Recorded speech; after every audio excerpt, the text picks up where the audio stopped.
Hello, everyone. Finally, the Russian government had the good sense to evacuate people from the Krasnodar region, where there's been another major drone hit of another big ammo depot. There are now numerous posts by basically private citizens filming the explosion, and yeah, it's a big one. So there's been some information posted by Ukrainian military about how much are we talking, but even before the exact numbers were known, and they probably will never be known, um, just by the size of the explosion and by the length of the explosion, you can see that it is a major hit. So the interesting part about this is that it seems like whenever this happens, the government in the area, be it a governor of the region or mayor of the town where this happens, posts something to the effect that, our air defense systems have intercepted the drones. So they worked, but the pieces of the drones fell down and hit some explosives.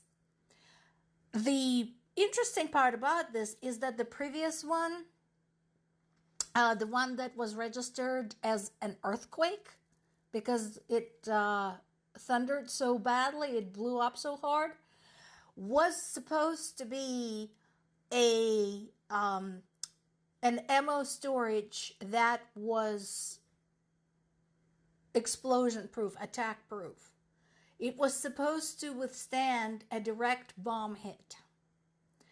And some Russian pundits are saying, well, we must have some traitors in our midst. How do they know where these are? And I'm like, people, for starters, we are living in the 21st century. You can find this shit on satellite maps without any problems.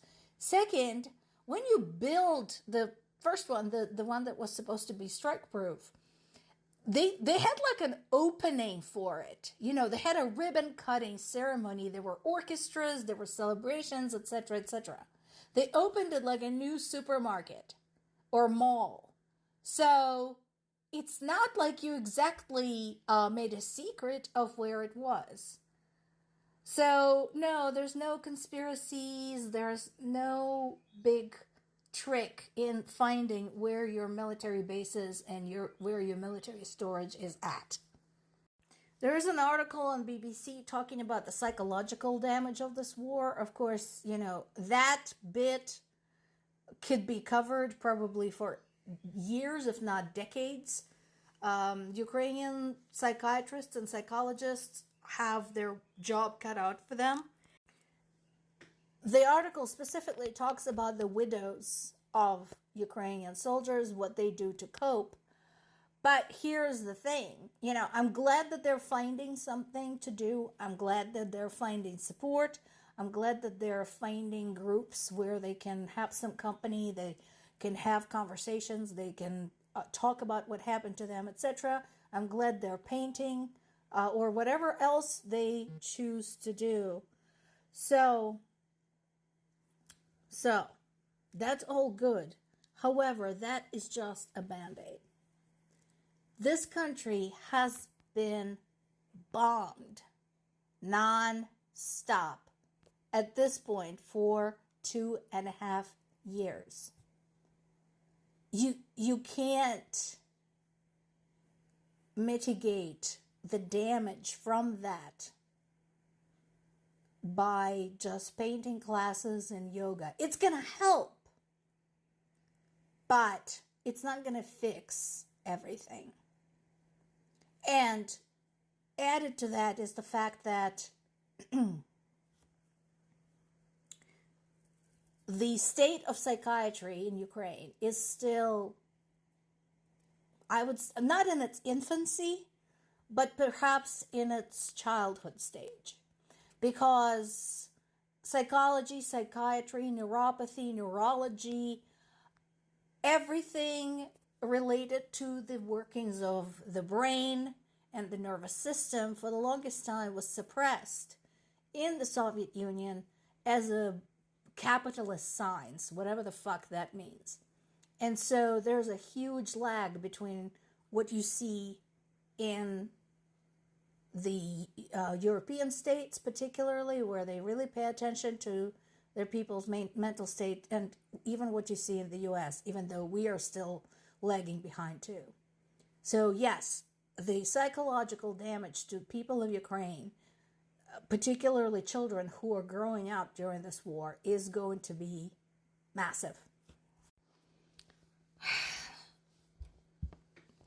President Zelensky, we're all hoping for some quick action from the US. I don't know if that's actually going to happen.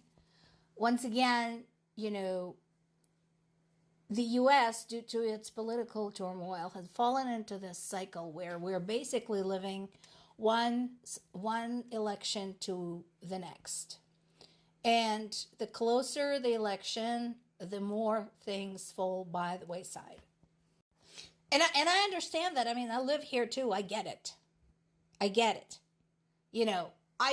too am in the state of like, oh my God, let's just get through the election and then we can look at other stuff. But of course, shit that happens around the world doesn't stop just because the US is having the election.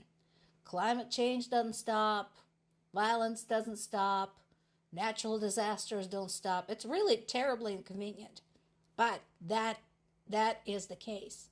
And so, yes, there is a hope that some more decisive action will be taken to aid Ukraine to release the next package of weapons. I don't know whether that is going to actually happen. And that is a concern.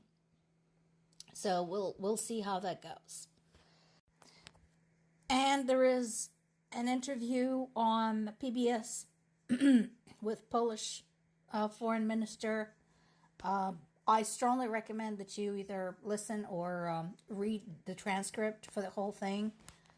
We talked about the many ways in which Poland has been helpful to Ukraine. It took in the initial flood of refugees. Many of them went back. But as of right now, there's still 1.6 million Ukrainian refugees in Poland.